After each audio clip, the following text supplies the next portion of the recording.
এই দুনিয়ার পুরো জীবনটা এটা হচ্ছে লালসাময় একটা জীবন, লোভ, মরিচিকা, মায়াজাল। এই মায়াজালে আমরা আটকে আছি, ফলে মৃত্যুর কথা আমরা ভুলে গিয়েছি। পাগলের মতো ছুটছি, আরো টাকা লাগবে, আরো খ্যাতি লাগবে, আরো যশ লাগবে, আরো দাপট লাগবে। আমার এত টাকা দিয়ে কি হবে, এত সম্পদ দিয়ে কি হবে, এত ব্যস্ততা দিয়ে কি হবে তোমার? স্টপ, থামুন, অনেক হয়েছে। আন্না, থামুন, take a rest, take a breath and think about death. Think that you have to go back to your Lord. একটু বসেন না, একটু ভাবেন যে আমাকে চলে যেতে হবে, চলে যেতে হবে। এই কোলাহল, এই ব্যস্ততা, এগুলো থাকবে, থাকবো না আমি।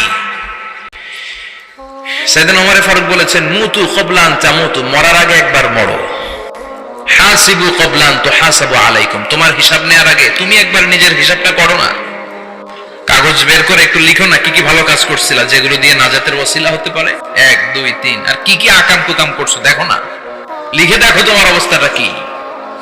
মরার আগে একবার মরো। মরার আগে খাটের মধ্যে শুয়ে শটান করে চোখ বন্ধ করে একবার মরার ভান করে দেখেন কেমন লাগে। চোখটা বন্ধ করেন আর ভাবেন আপনি নাই, কি কি হতে পারে ভাবেন। আপনার ছেলেমেয়েরা কান্না জুড়ে দিবে, আপনার প্রাণের স্ত্রী বিলাপ শুরু করে দিবে, বন্ধু বান্ধবের চিৎকার আর মাতম, স্থানীয় এলাকার মসজিদে ঘোষণা, অমুক এলাকার নিবাসী অমুক ভাই অমুকের ছেলে অমুক দুনিয়ায় নাই। সব আত্মীয়রা চলে আসবে, ফেসবুকে স্ট্যাটাস দেয়া হবে, সবাই সবাইকে জানাবে বিকাল 4টায় অমুক হাই স্কুল ময়দানে আপনার জানাজা। ছুটে আসবে, সবাই ছুটে আসবে আপনাকে শেষ বিদায় দিতে, গুড বাই জানানোর জন্য, আল ওয়াদা, বিদায় জানাতে আসবে সবাই। 4 তাকবীর দিয়ে আপনার জানাজা হবে, অশ্রুসিক্ত জানাজায় আপনার বিদায় হবে। কাঠের খাটিয়ার মধ্যে করে কাঁধে তুলে আপনার কবরে নেওয়া হবে। আগে থেকে খুঁড়ে রাখা কবরটার মধ্যে আপনারে বিছিয়ে দেয়া হবে। বাঁশের কচি দিয়ে তার উপরে মাটির চাপা দিয়ে সব চলে যাবে। ভাবেন না একবার চোখ বন্ধ করে, this is the circle of life, this is the nature of life. এটা সবার হবে, আমার হবে, আপনার হবে। এত মায়া, এত ভালোবাসা কই যাবে? কেউ থাকবে না, সবাই আপনার অন্ধকার কবরে রেখে দিয়ে চলে আসবে। উপরে বাঁশের কঞ্চি, তার উপরে মাটির চাপা, অন্ধকার আর অন্ধকার। এই অন্ধকার যেন শেষ হতে চায় না, শুধুই অন্ধকার, ঠিক কিনা? এজন্য আমাদের চলে যেতে হবে।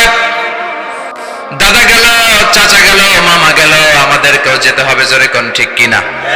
একদিন মাটির ভেতরে হবে ঘরে মন আমার, কেন বন্ধ দালান ঘর, প্রাণ পাখি উড়ে যাবে পিঞ্জরা ছেড়ে।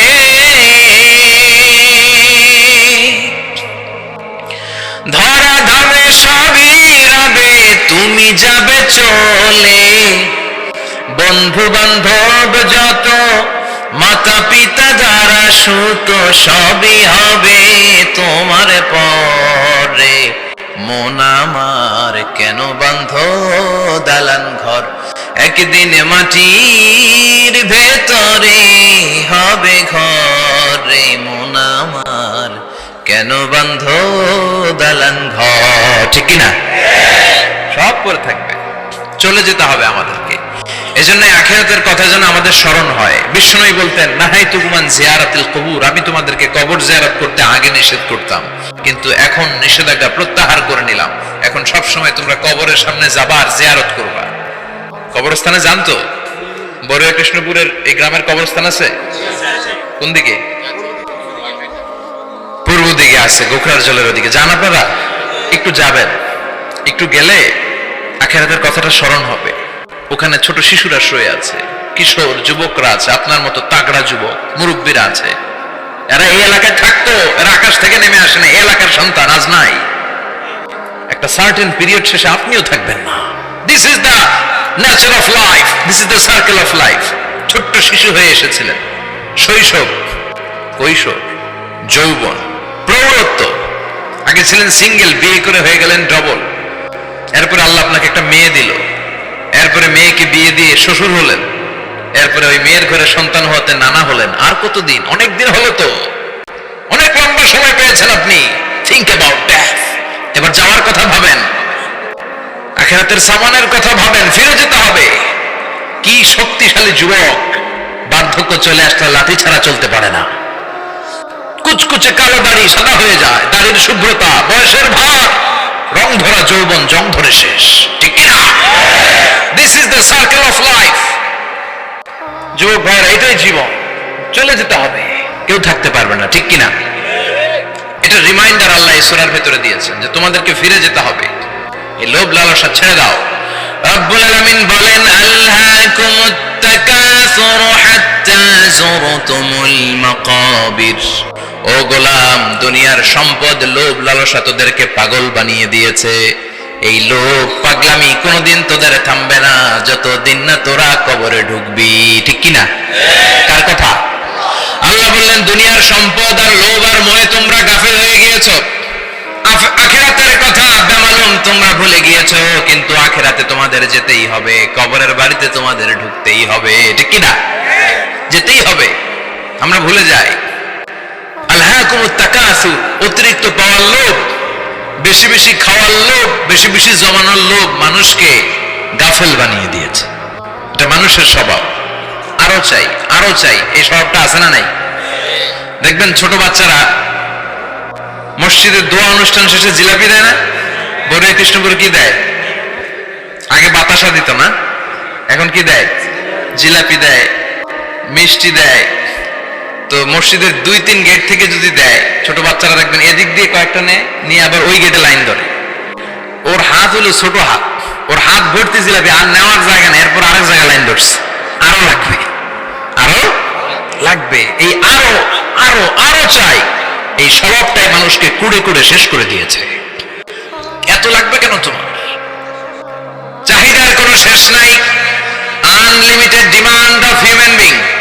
যার আছে বেশি তার চাই বেশি, যার সাইকেল আছে তার হোন্ডা চাই, হোন্ডা আছে তো প্রাইভেট কার চাই, প্রাইভেট কার আছে তো প্লেন চাই, প্লেন আছে তো হেলিকপ্টার চাই, হেলিকপ্টার আছে তো ওইটা চাই, ওইটা আছে তো সেটা চাই, ঠিক কিনা? এলাকার মেম্বার যে হয়েছে চেয়ারম্যান হতে চায়, আছে না নাই? চেয়ারম্যান সাহেব এমপি হতে চায়, আছে না নাই?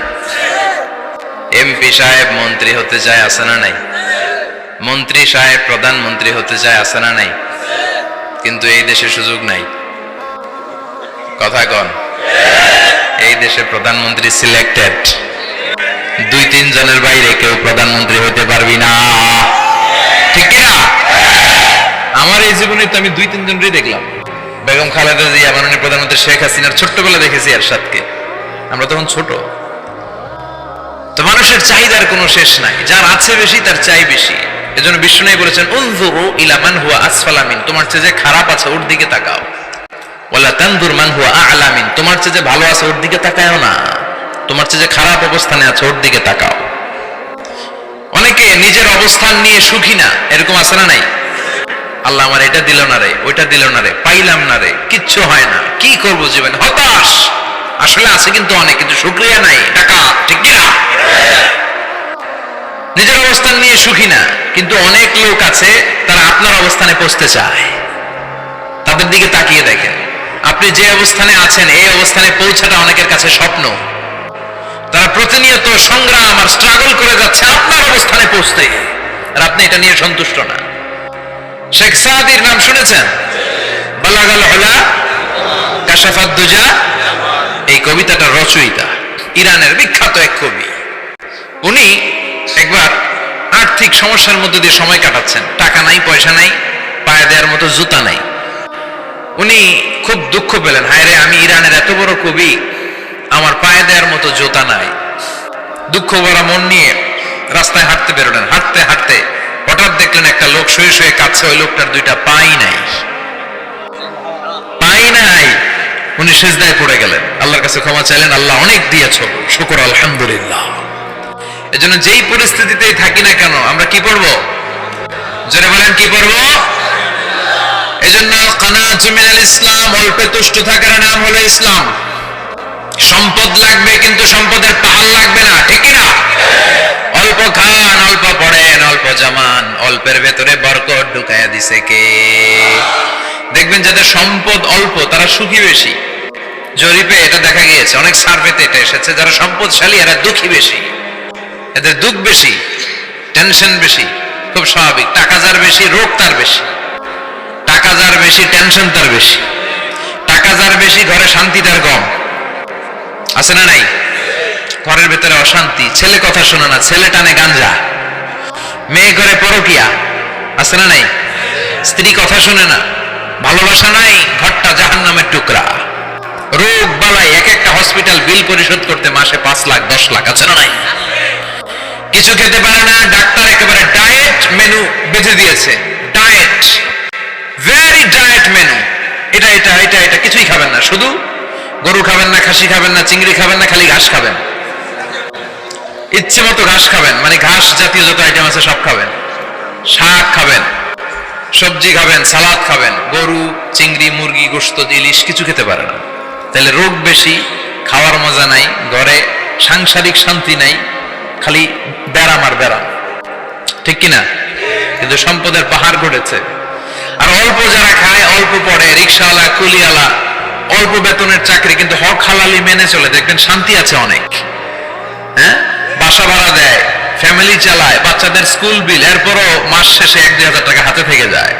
আর ওর প্রতি মাসে 10 কোটি টাকা ইনকাম, তারপরও ব্যাংকের ঋণ আছে না নাই? সুখ কারে বলে? কিভাবে আপনি সুখকে ডিফাইন করবেন? সুখ তো টাকায় কিনা যায় না। শান্তি টাকা দিয়ে হয় না, শান্তি দেওয়ার মালিক কে? শান্তি আছে অল্প খেয়ে শুকর করার মধ্যে, শান্তি আছে আলহামদুলিল্লাহর মধ্যে। চিল্লায় বলেন ঠিক কিনা? এজন্য অল্প খাবো, অল্প পড়বো, অল্প জামাবো, অল্পের ভেতরে বরকত দিয়েছে কে? দেখেন, ধনী ভাইরা খেতে পারে না, কিন্তু রিক্সাওয়ালার কি সমস্যা হয়? রিক্সাওয়ালারা সব খেতে পারে। কুলিওয়ালা, দিন মজুর, এরা একেবারে স্লিম, সুঠাম দেহি, মেদহীন পেট, পেটে কোনো মেদ নাই, ভুড়ি নাই। আর কোটিপতিদের মেদ আছে না নাই? এত বড় বড় পেট। ঠিক কিনা? আমাদেরও পেট আছে, তবে হালাল পেট। এটা হারাম টাকা দিয়ে এই ভুড়ি বানাই নাই আমরা। ছেলে বলেন ঠিক কিনা? রিক্সাওয়ালা, কুলিওয়ালা নিজেও নামাজ পড়ে, বউ নামাজ পড়ে, বাচ্চাটাও নামাজ পড়ে, রিক্সা চালায় আর জিকির করে লা ইলাহা